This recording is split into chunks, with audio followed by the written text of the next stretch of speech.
Welcome to Dub News. This is a show where I like to review all of my favorite things that have happened each month in the Volkswagen community.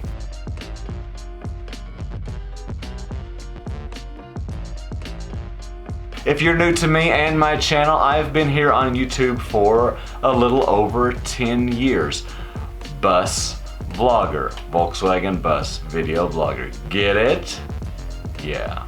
First off, I want to talk about an amazing bus recovery out in the Wisconsin River on an island there when they were having a river cleanup. Let me see if I got this right. It was the Friends of the Lower Wisconsin Riverway, along with Schaefer's Marine Services and Gauger and Son Salvage Incorporated. So I'm not really clear on how the bus got out in an island in the middle of the river, but it's really cool. On some of their social media you get to see pictures and video of how they pulled the bus out from a couple of fallen in sheds and debris, pull it out, and then with a boat that has one of those cranes in it, they lift it up and carry it out of there. Apparently, it's an island, no road in or out. If you're in the area and are interested in buying the bus, Gauger Salvage is holding on to it. They will welcome your email. I'll put their info down below. Well, like a lot of things have been affected with this whole COVID-19 business. A lot of folks in the Volkswagen hobby and the Volkswagen world have also been affected. You know, a lot of our aftermarket gear that we buy is from, you know, China, and they're pretty much shut down now. Well, naturally that trickles right on down to our beloved Volkswagen magazines as well. So Volks America and Volksmania put out an announcement recently that they're delaying this Volksmania that we've been expecting and anticipating, and they still haven't decided on the next Volks America.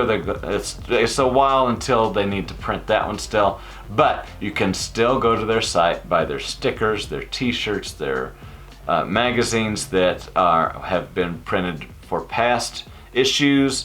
Go support them there. As show season approaches, a lot of folks are making hard decisions concerning social distancing and how we're going to do this whole car show thing. Well, here in the Midwest, the Spring Thing VW show has a solution that I liked. They're selling Spring Thing no-show t-shirts because they don't want the charities that they were going to support with the show to be left behind. So here's what the t-shirts will look like. All the proceeds will go to Needy Paws Rescue out of St. Louis. The folks at Left Hand Productions were nice enough to get this together for the folks at the Spring Fling show so they could still kind of do their part. Good news is they're going to give it another try October 3rd at Schlafly Bottle Works, the St. Louis area's largest craft brewery, right there next to Route 66. It sounds like a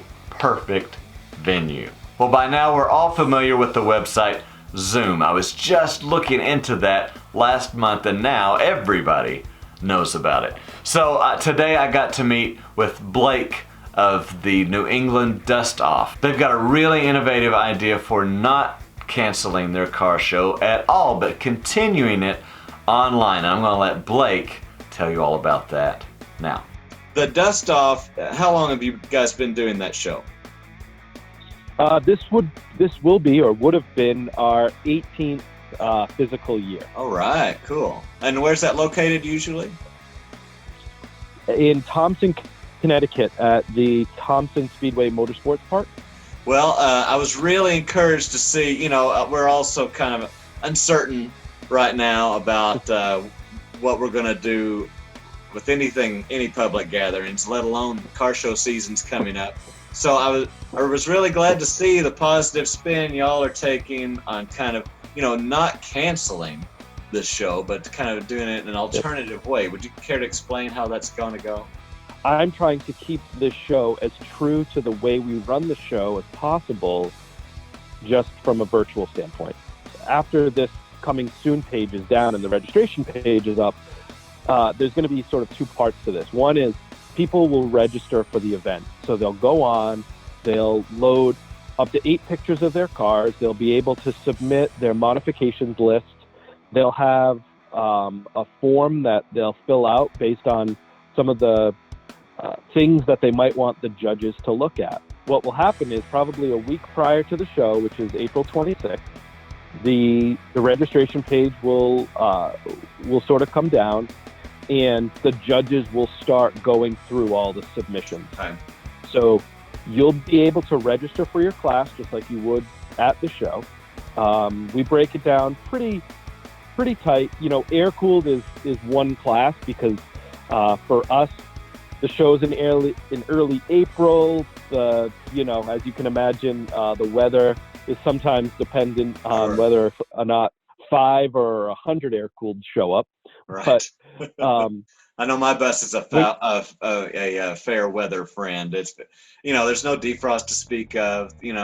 Windshield wipers may or may not do something. So yeah, I get it. Exactly.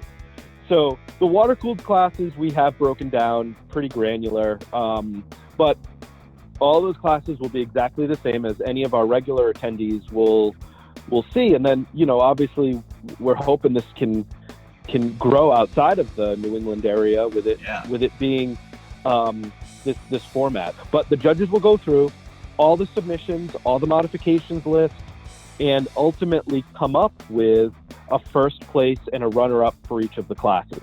Okay. Now, the most exciting thing and the really cool part about this is actually going to be happening on April 26th. So at 8:30 in the morning or 9 o'clock, the website, virtualdustoff.com, is going to transform into a interactive map of a racetrack. Because our event was held. It's almost as if you're opening the gates, right? Exactly. Yeah. So at 8:30, you'll be able to go in. This interactive track will have, a picture of each of the cars, not one of the entrants, but a model of, let's say, a bug, right? So that people know this is the air-cooled class. Just an icon. As people hover over it, they'll be able to click into the air-cooled class, and they'll click on the bug or the beetle or whatever. It'll open up, and they'll see a gallery of all of the participants and entrants to the show for that class. Yeah. Along with the form that they filled out with all the modifications and stuff like that. So, there'll be 8 pictures in a form, and you'll be able to scroll through and look at all the cars in that class. Then you can move around the track just like you would if we were live, and go to the next class. So that part to me is going to be a lot of fun, and I think people will get a kick out of it, and this is a way for people to sort of stay connected through the car community. And again, we're gonna have regular trophies and plaques done like we always do, and we'll mail them out or meet up with the winners if they're local and give them out.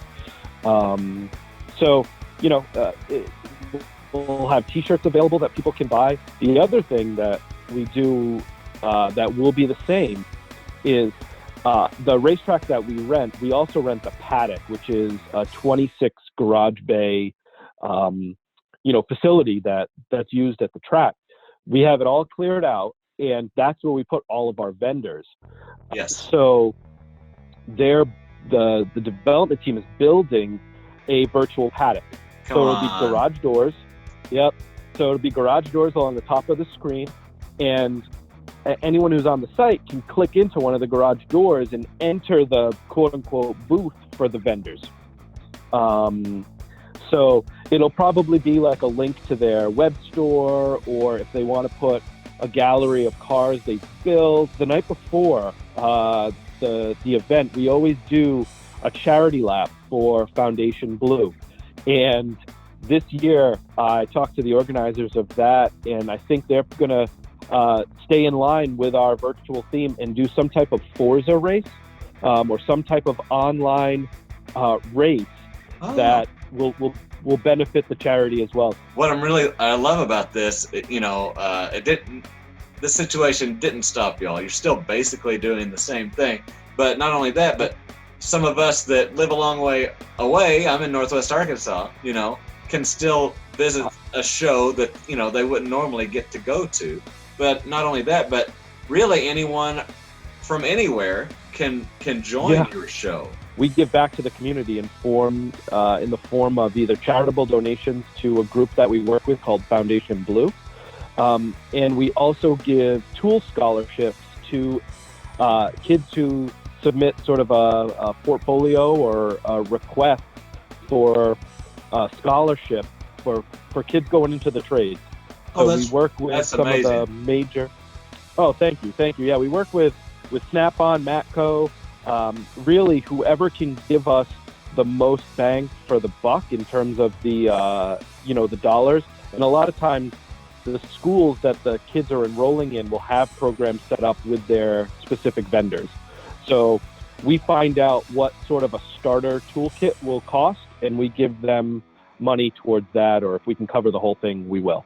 I really love that. It's a great idea. The more people who come from further away and support this will just be really supporting, our community in a very positive way. So I'm super excited that this could be bigger than just us this year. Well, I love it. It's a positive reaction to a really kind of tough situation. A lot of us are still trying to figure out how to continue doing this hobby, and it's been tough on the business side of this hobby too. So just to see a positive kind of solution, I really was excited about it, and it's so innovative and such a good idea. Oh, thank you, James. Yeah, and on the business side, right? If there are folks, and if you don't mind if I just plug this a little bit, but if there are folks who want to be vendors or sponsors, just reach out to me. My email is blake@nedustoff.com. So it's the letter N, the letter E for New England, nedustoff.com. I want just as many people to keep supporting the businesses and all the small business owners that I can, because it's just a lot of my friends for everybody. Yeah. I'd like to think so. I'm excited about it. So let's make sure we're very clear on how to find your site to register and to then go to the show and all of that, everything people need to know. Yes. So it is www.virtualdustoff.com. Okay. Again, depending on when this airs, you might be directed right to the registration page at that point. If you go and it's still this email page, please put your email in. Again, we're not going to spam you or anything like that. It's literally just to let you all know when the next part of this process is ready. The website will not change over now until the show on April 26th. It's the same website. It's just the next piece is the registration, and then after that will be the show on April 26th. Well, thanks, Blake. I'll be sure and have all the links and things we talked about in the description below. Really cool. We could, even if you're not in the New England area, you could still be a part of this car show. And finally, I want to shout out a new to me automotive channel on YouTube, CARWOW. They are from across the pond, and they have these really cool, really candid car reviews. And one of them that really caught my eye was the 2020 Golf review. Really good. But what happened this month that they put out that would pertain to what this show does is they had a van drag race, including a Volkswagen Transporter, and I think you ought to check it out. Just like everything I'm discussing, it's down in the thing below. Well, thank you for joining me here on Dub News for a review of all my favorite things that have happened in the Volkswagen community this past month. While we're at it, here's an opportunity to click on a video that I think you would like and subscribe it. Don't forget to hit the bell. Trust me on that one. Life's what you make it. Let's get our hands dirty.